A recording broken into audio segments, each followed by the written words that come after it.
গতকালকে মাননীয় মুখ্যমন্ত্রীও চার্চে গেছিলেন।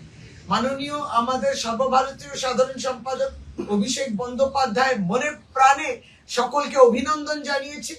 আমরাও এই বড়দিন পালন করি, আমরা সেই ক্রিসমাস ট্রি সাজাই, আমরা চার্চে যাই, আমরা এই আনন্দের উৎসবটাকে, ধর্ম যার যার উৎসব সবার, আমরা এটা পালন করি।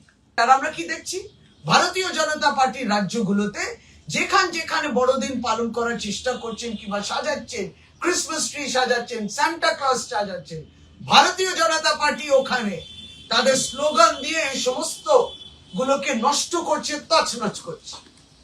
কে আপনাদেরকে, সংবিধান আপনাদেরকে অধিকার দিয়েছে যে আপনি যে কোনো ধর্মকে এইভাবে তাদের ফিলিংস, তাদের সেটাকে আহত করতে পারেন?